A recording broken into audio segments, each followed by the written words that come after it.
Programming for Maltese, we will talk about some crucial components within your training to hit if you want to achieve the Maltese on rings, on parallel bars, on everything. Before I get going, if you want one-on-one online coaching with me, my guidance, check the link in the description below. There's a big sale, big discount, check it out. If you can afford one-on-one online coaching and you still want to get tons of training programs, programming tutorials, exercise tutorial, nutrition stuff, you can check the Bodyweight Tribe, link in the description below, and you can join the community. Programming for Maltese. If you train the Maltese, you probably have some training age experience behind you. You are fairly strong, as you should be. Prerequisites for the Maltese are iron cross and our straddle planche. If we're talking on the rings, straddle planche on rings and iron cross, both of them you should hit about 10 seconds before training the Maltese. If you don't, well, the rings will tell you. Okay, you shouldn't really. There's no reason. You're doing it to get strong over time, enjoy the experience, not to just do some shitty hold for 1 second, post it and think you're strong. No, you're not strong. So those are the prerequisites. They make sure you're strong in the pushing department, especially on the ring, but also using the cross as a prerequisites, have some strong elbow integrity. We are talking primarily about the bicep tendon. The whole elbow really must be very, very solid, strong, all the musculature. The forearm as well.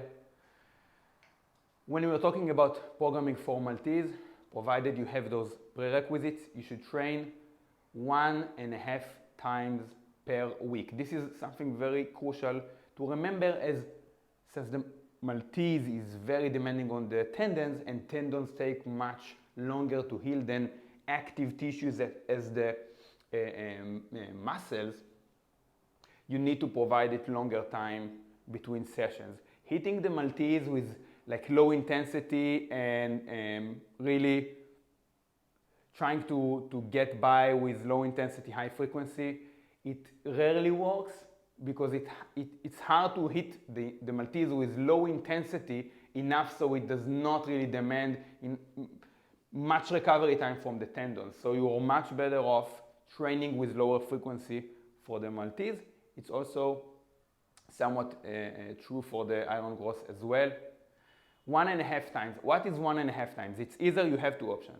You can train the Maltese once every 5 days, so it's a shorter weekly training cycle, or the second option, you can train the Maltese once very hard and like proper full workout, and the second time, that half time, it's a light session, very far from failure. You can do speed work, technique work, however you want to call it, but it's far from failure. That session should really not stress you. You can perform that session with no warm-up. That's the amount of like low intensity that we are talking about. So that's first a crucial thing to remember when programming for the Maltese, get the frequency right. The second thing is work on rings, touch the rings. We have a lot of exercises, accessories, supplementary work. Touch the rings, train on them. Every Maltese session, touch the rings with some variation, with like proper Maltese holds, with band assistance, or just with legs on floor, like lean, okay? Touch the rings. Nothing gets more specific than that. You have to do that. Then you have to also, non-negotiable, hit accessories. Don't just perform the Maltese, boom, boom, boom, and hope for the best. There are so many muscle groups that you can further develop that are not completely stimulated with the Maltese, that will also reduce the risk of injury, but primarily keep the structural balance in line so you can optimize performance. I would do wide ring push-up. I would do ring dips.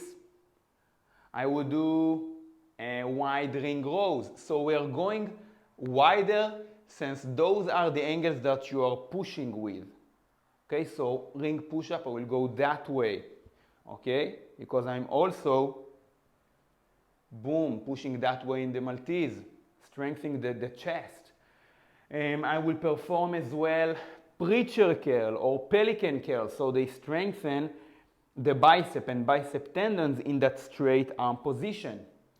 I would involve some sort of a face pull or Cuban rotation. So those are accessories, you have to hit them. Programming for the Maltese, give the Maltese time. Once you have the prerequisites down, it takes 1 to 2 years to achieve the Maltese. So give it time. I rushed the Maltese, got injured, had to heal myself. It took a long time, about a year. I thought, well, I will not see Maltese again, that's for sure, but I done it the proper way. I was very patient, and it comes. You cannot rush tendon strength, tendon thickening, and that type of gymnastic strength. It just comes with training age. Be consistent, train the movement, touch the rings, have that 1.5 time frequency, and you'll arrive at the Maltese. If you have any questions below about specific exercise and rep set schemes, drop them down in the comment section below. Again, one-on-one coaching with me, big sale, check the link in the description below, refaelpass.com. And if you want some exclusive, more affordable content, training programs, nutrition, exercise tutorial, programming tutorials, the Bodyweight Tribe, check the link below. See you.